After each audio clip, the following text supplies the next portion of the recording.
Pain heals. Chicks dig scars. Glory. That's forever. There are sports movies, and then there are sports movies that somehow manage to be bigger, wilder, and more interesting off the screen than anything that happens on it.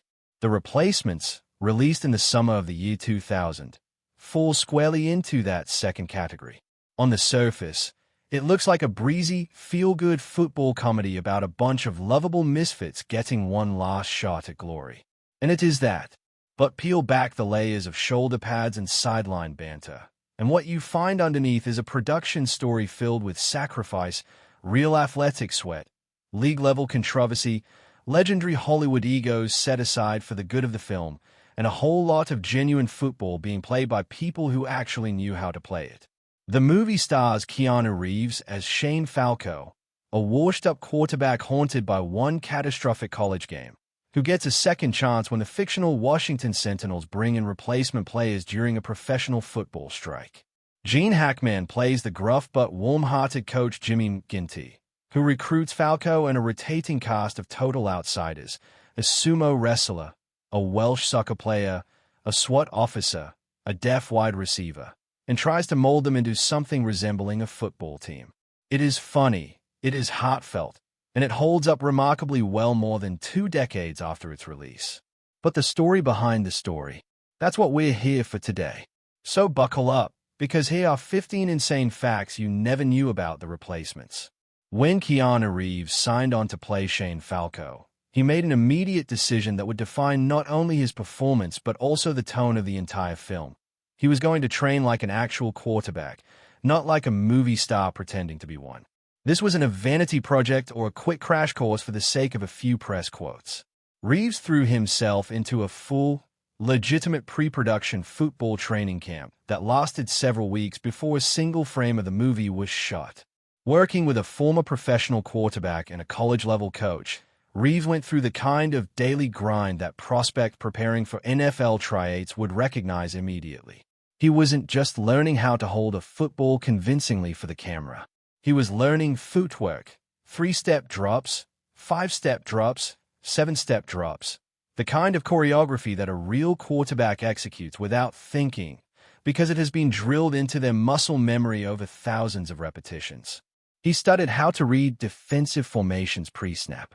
He practiced taking snaps from under center, which is a surprisingly intricate skill that requires precise hand placement and timing with the offensive lineman in front of you. He ran routes in his head, called plays in huddles, and studied the social dynamics of the quarterback position, how teammates react when their leader makes a mistake, how a huddle shifts in energy depending on whether the quarterback projects confidence or doubt. He also studied film. Reeves famously used John Elway, the legendary Denver Broncos quarterback who was still active in the NFL at the time, as his primary model for Shane Falco's movement, throwing mechanics, and general on-field presence. Elway had a very distinctive style, athletic, improvisational, with a strong arm and the kind of unflappable calm under pressure that made fans believe he could pull off a comeback from any deficit. Reeves worked to absorb that quality and translate it into Falco, a character who, despite being down on his luck, still carries traces of genuine athletic greatness in every snap and throw. The training came with real physical consequences. During practice sessions, Reeves took live hits from the athletes working with him, hits that weren't scripted or padded down to move his safe levels. He suffered what's known as a stinger injury, a painful nerve shock that radiates from the neck down through the arm, which made the training particularly alarming given that Reeves had undergone cervical spine surgery in the years before filming. A stinger for any healthy young athlete is an unpleasant experience. For someone who'd had fusion surgery on his neck, it was a genuinely dangerous moment. He pushed through it and kept training. The plot of The Replacements did not emerge from thin air. It was directly inspired by real events. Specifically, the 1987 NFL players' strike, one of the most turbulent and controversial labor disputes in the history of professional football. In September of 1987, players from across the league walked off the job. They were fighting for meaningful free agency rights and better overall compensation, concerns that had been building for years and finally reached a breaking point. The strike lasted roughly a month, and during 3 weeks of that period, The league did something that infuriated the players' union, divided fans, and produced some of the strangest football ever played in the modern era. They hired replacement players to keep the games going. These weren't NFL-caliber athletes, for the most part. Teams scraped together rosters from wherever they could find willing bodies.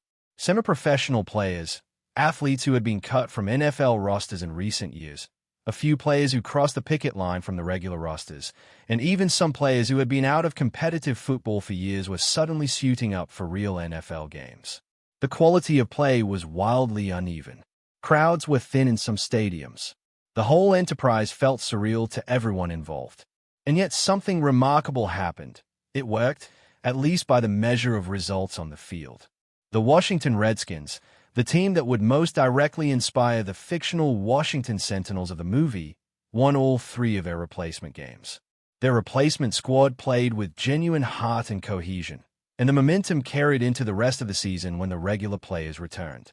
That Redskins team went on to win Super Bowl 22, defeating the Denver Broncos. Some players from that replacement period even managed to earn spots on the regular roster based on how well T.H.E.Y. had played. The movie lifts the emotional architecture of this story almost whole. The scrappy underdogs, the coach who believes in giving overlooked players a second chance, the team that gels against all odds and filters it through a comedic lens while honoring the underlying human drama. Even some specific narrative details in the film echo what happened in 1987, including the internal quarterback competition, which mirrors the real-life dynamic between Washington's Doug Williams and Jay Schroeder during that extraordinary season. Gene Hackman is one of the greatest actors of his generation, a 2-time Academy Award winner with a resume that includes The French Connection, Unforgiven, The Royal Tenenbaums, and dozens of other landmark films. So it might surprise you to learn that when the replacements came knocking, his first answer was no. The reason Hackman hesitated was specific and understandable. Just a few years before the replacements, in 1986, he had delivered one of the most beloved performances of his career playing Coach Norman Dale in Hoosiers, a drama about an Indiana high school basketball team that punches far above its weight. That role had become so iconic, so deeply associated with Hackman's image in the public mind, that the idea of returning to the sports coach archetype felt like territory he had already conquered. He didn't want to be seen as repeating himself, or worse, diluting the legacy of what he'd done in Hoosiers by doing a lighter, comedic version of the same basic character. The filmmakers, to their credit, didn't give up easily. They went back to Hackman with a more detailed pitch about who Jimmy McGinty actually was, and more importantly, how he was different from Norman Dale. Where Dale was fiery and combative, prone to outbursts and emotional explosions, McGinty was measured and quiet. He led not by screaming from the sidelines, but by earning respect through sincerity and an unshakable belief in the potential of players that everyone else had written off. There was a philosophical depth to McGinty that appealed to Hackman once it was properly articulated. This was a coach who understood failure personally and coached through that understanding, not despite it. That framing changed everything. Hackman said yes, and what he brought to the role transformed the movie. He played McGinty with the same commitment he brought to his most serious dramatic work. No winking at the camera, no playing it for laughs, no acknowledgement of the comedic chaos around him. He was simply the coach, completely real, completely present. And it worked better than anyone could have predicted. One of the most significant creative decisions made during the production of The Replacements was to cast actual athletes, not just stunt performers, in the supporting roles that filled out the Sentinels roster and the rosters of opposing teams. The goal was realism, but the result went beyond anything the filmmakers might have initially imagined. When you have real football players running real routes, executing real blocking assignments, and colliding with real force, the camera can do things it simply cannot do when it's capturing choreographed movements by non-athletes. The director was able to hold wider shots for longer periods, showing the full scope of a play developing without needing to cut away before the illusion fell apart. Those sustained wide shots are a big part of why the Replacements game sequences feel genuinely cinematic. They capture the geometry of football, the way bodies move across a field in coordinated patterns, in a way that most movies about the sport never manage. Jim McMahon, the quarterback who led the 1985 Chicago Bears to one of the most dominant Super Bowl victories in NFL history, served as the film's primary football consultant. McMahon's job was to teach the acting cast, Reeves most prominently, the technical and psychological details of playing quarterback at a professional level. He oversaw practice sessions, corrected mechanics, and helped the actors understand the rhythms of the game from the perspective of someone who had actually lived inside those rhythms for his entire career. Beyond McMahon, the extras and supporting players recruited for the football sequences brought a physicality and authenticity to the screen that no amount of clever editing could have manufactured. Full-speed tackles happened during filming. Linemen fired off the line of scrimmage with genuine intent. Wide receivers ran crisp routes and made real catches. The football on screen in The Replacements is the real thing, and the audience can feel it. When you put real athletes on a real football field and ask them to play real football for the cameras, you are going to get real football injuries. That is not a complicated equation, and the production knew it going in. Extensive safety protocols were put in place. Stunt coordinators mapped out every major collision sequence. Hidden padding was incorporated into the uniforms wherever possible, and camera placement was used strategically to maximize the visual impact of hits without requiring anyone to take more punishment than necessary. But football is a contact sport, and contact sports produce injuries regardless of how carefully you manage the environment. Throughout the shooting of the game sequences, the cast and crew experienced the standard array of physical complaints that any athlete in pads would recognize: bruised ribs, sore muscle from repeated impacts, headaches, jammed fingers, and the general accumulated soreness that comes from spending hours on a turf field running, blocking, and tackling. Keanu Reeves, as mentioned in relation to his training, suffered a stinger during preparation for the film. But even during actual production, he was not exempt from the physical toll of playing quarterback in a movie that was committed to authenticity. He took real hits from real athletes who were bringing their genuine competitive instincts to the field. He insisted on it. Reeves was not interested in being managed to safety if it meant the footage looked soft. He wanted the scenes to feel real, and he was willing to absorb some punishment to make that happen. The commitment to physical authenticity is one of the things that separates The Replacements from the majority of sports comedies, which tend to treat the athletic content as secondary to the jokes.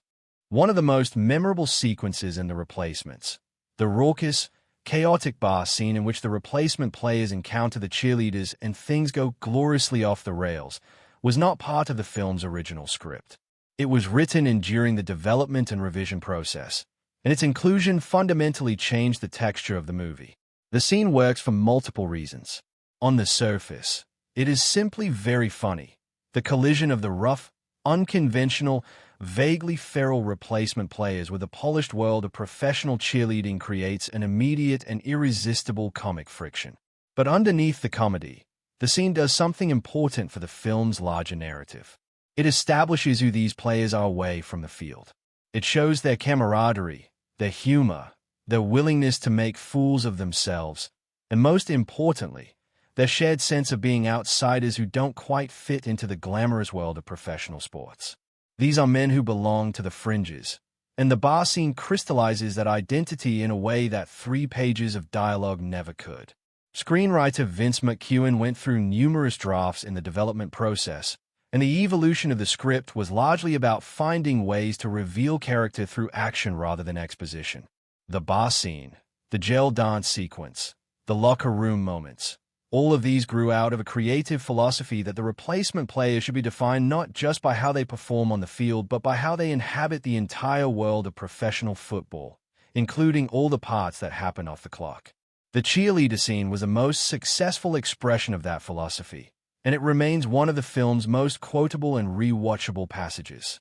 For a film that markets itself as a broad sports comedy, The Replacements has a surprisingly dark emotional undercurrent, and that undercurrent flows almost entirely from Keanu Reeves' performance.